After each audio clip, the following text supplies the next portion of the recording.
वो पूरे कॉन्फिडेंस के साथ झूठ बोलता था, जम के लफाजी करता था, रोने की अच्छी एक्टिंग कर लेता था और साँठ-गाँठ करने में एक्सपर्ट था। आज हम बात करेंगे कि कैसे झूठ, नफरत, लफाजी, जुगाड़बाजी और साँठ-गाँठ के बलबूते एक कम पढ़े-लिखे, सनकी और ओछे आदमी ने कैसे एक भरे पूरे देश को तबाह कर डाला। प्रणाम अलैकुम दोस्तों, ये कहानी है जर्मनी की और उस दरिंदे का नाम था एडोल्फ हिटलर।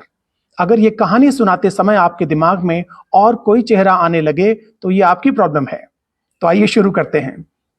हिटलर जिस पार्टी का मेंबर था, उसके सामने फंडिंग की समस्या थी। पार्टी के लीडर भी बूढ़े और कमजोर हो चुके थे। ऐसे में अपने उद्योगपति दोस्तों से बहुत बड़ी फंडिंग का जुगाड़ करके हिटलर ने पार्टी के पुराने नेताओं को साइड लगा दिया और पार्टी का सर्वेसर्वा बन गया। हिटलर के एजेंडा को आगे बढ़ाने के लिए इन उद्योगपतियों के अखबार दिन रात एक धर्म के खिलाफ नफरत फैलाते थे। ये लोग क्या खाते हैं, क्या पहनते हैं, इनकी संख्या बढ़ रही है, ईसाई लड़कियां इनसे शादी कर रही हैं, ये सब चर्चा किया करते थे और साथ ही साथ हिटलर की महामानव जैसी इमेज पेश करते थे। जबकि हिटलर बहुत ही औसत बुद्धि का, बहुत डरपोक, सनकी और कुंठित आदमी था। वो शारीरिक तौर पर तो कमजोर था ही, मानसिक रूप से भी बीमार था। लेकिन हिटलर के पास कुछ हुनर भी थे।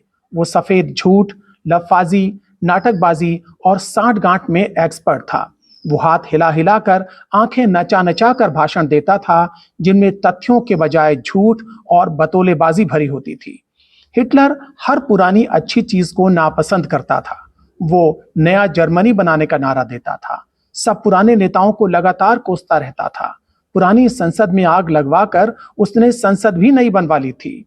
और एक दिन संविधान को बदलकर वो एक साथ देश का चांसलर और प्रेसिडेंट यानी प्रधानमंत्री और राष्ट्रपति एक साथ बन गया।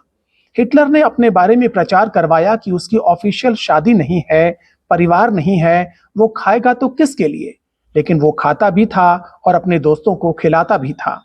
मीडिया उसके बारे में कहता था कि वो बहुत कम सोता है, बहुत कम भोजन करता है और पूरा समय जर्मनी के हितों के लिए काम करता है। जबकि उसका ज्यादातर समय साजिशें करने में, मेकअप करने में, फोटोशूट करने में और भाषणों की रिहर्सल करने में बीतता था। हिटलर शाकाहारी था, लेकिन हत्यारा था। उसे सजने संवरने का और अलग अलग पोज में तस्वीरें खिंचवाने का बहुत शौक था। वो बच्चों के साथ फोटो खिंचवाता था, लेकिन उसने लाखों बच्चों की हत्या करवाई या उन्हें यतीम बनवा दिया। और अब हिटलर का अंजाम। अपनी हार नजदीक देखकर हिटलर ने अपनी प्रेमिका समेत खुदकुशी कर ली। उसके दोस्तों और साथियों को 20 साल तक ढूंढ ढूंढ के सजा दी जाती रही और जर्मनी को तबाही से उबरने में लंबा समय लग गया। हिटलर की कहानी हमने आपको इसलिए सुनाई ताकि आप और हम मिलकर उस दरिंदे को लानत भेज सकें और फिर किसी हिटलर को पनपने न दें। जय हिंद, जय जगत।